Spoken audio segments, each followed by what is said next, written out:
ॐ कृष्णाय वासुदेवाय हरये परमात्मने प्रणतः क्लेशनाशाय गोविन्दाय नमो नमः।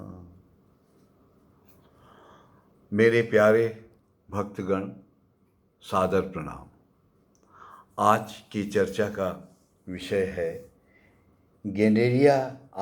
गैलेरिया में गोस्वामी प्रभु द्वारा आश्रम की स्थापना एवं गोस्वामी जी की दिनचर्या कैसे चलती थी, उस पर हम लोग विशेष बातें करेंगे। गोस्वामी जी के निर्देशानुसार सन 1888 में जन्माष्टमी के दिन 31 अगस्त गैलेरिया में नवनिर्मित आश्रम का प्रतिष्ठा महोत्सव आयोजित करके किया गया। आश्रम में फूस के छप्पर वाले 4 कमरे, एक पक्का मकान और गोस्वामी जी के भजन के लिए मिट्टी की दीवार से घिरी हुई फूस की एक कुटिया अलग बनाई गई। इसमें 2 हिस्से थे। भीतर के छोटे कमरे में गोस्वामी जी के ध्यान आदि के लिए स्थिर आसन की व्यवस्था की गई। बाहर की तरफ बड़े कमरे में पाठ, कीर्तन तथा सत्संग के लिए लोग आकर बैठ सकते थे। कुटिया के सामने आम का एक पुराना वृक्ष था। इसके नीचे दोपहर में गोस्वामी जी आकर बैठते थे। संध्या तक वे यहीं भजन किया करते थे। दोपहर के समय भक्त दर्शनार्थी यहीं पर सत्संग किया करते थे।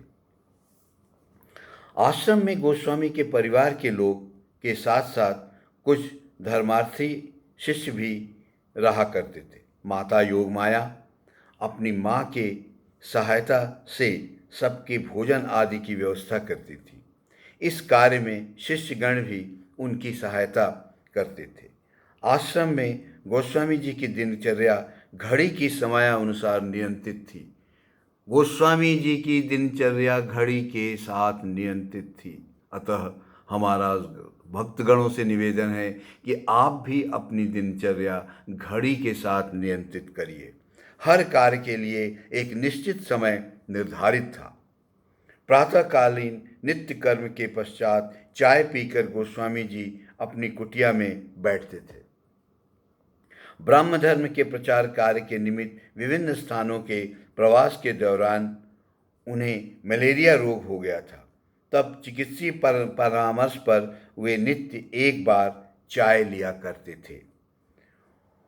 उनके पास उस समय श्रीमद् भागवत, श्री चैतन्य चरितामृत, श्री गुरु ग्रंथ साहिब जी, गोस्वामी तुलसीदास कृत रामचरितमानस आदि ग्रंथों का पाठ दिन में 11 बजे तक चलता था। ग्रंथ साहिब, रामायण आदि कई ग्रंथों का वे स्वयं पाठ करते थे। पाठ की समाप्ति के बाद वे स्नान आहार करके बाहर आम्र वृक्ष के नीचे बैठते थे। संध्या के समय संकीर्तन और आरती होती थी। संकीर्तन के समय उनके नेत्रों से आनंद अश्रु, शरीर में पुलक आदि सात्विक लक्षणों को देखकर लोग स्वयं को धन्य मानते थे। रात्रि के समय कीर्तन समाप्ति के बाद 1-1.5 घंटे वे शिष्यों के साथ ध्यान किया करते थे। रात्रि के लगभग 9:30 बजे आहार करते थे। वे दिन के समय चावल और रात्रि के समय रोटी लेते थे। रात्रि भोजन के पश्चात अपने भजन कुटीर में स्थिर आसन पर समाधिस्थ होकर वे सारी रात बैठे रहते थे। ब्रह्म समाज में रहते हुए मुक्त रूप से वे अपना कार्य करने में उन्होंने असुविधा अनुभव की थी। गैलेरिया आश्रम बन जाने के बाद वे स्वतंत्र रूप से अपने सभी कार्य संपादित करने लगे। उनका अंतर्निहित भाव माधुर्य पूर्णतः विकसित होने लगा। आश्रम में विभिन्न संप्रदायों एवं स्थानों के भक्तगण आकर उनके सानिध्य तथा सत्संग का लाभ उठाने लगे। भक्तगण, अगर आपको विशेष रूप से किसी विषय पर गोस्वामी जी के बारे में और कुछ पूछना है तो आप मुझे व्हाट्सएप पर या मुझे फ़ोन करके भी पूछ सकते थे। मैं अपने समर्थ अनुसार आपके क्वेश्चनों के जवाब देने की कोशिश करूँगा। इस प्रकार गोस्वामी जी नियमित दिनचर्या रहा करती थी। दिनचर्या को बनाना बहुत ज़रूरी है।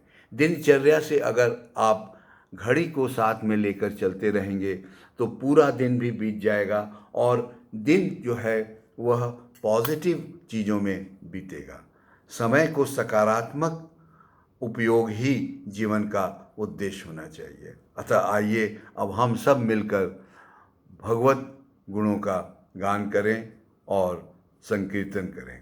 श्री राम जय जय जय राम, श्री राम जय जय राम, श्री राम जय जय राम, श्री राम जय जय राम, श्री राम जय जय राम, श्री राम जय जय राम, श्री राम जय जय राम।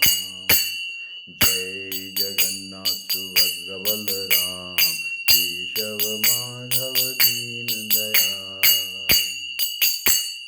सीताराम सीताराम सीताराम बोल, राधे श्याम राधे श्याम राधे श्याम बोल। सीताराम सीताराम सीताराम बोल, सीताराम सीताराम सीताराम बोल, राधे श्याम राधे श्याम बोल। हरि बोल बोल हरि बोल, मुकुंद माधव गोविंद बोल। विशेष आग्रह है, आनंद से रहिए और अपना साधन और नित्य पाठ चलाते रहिए। जय श्री राम।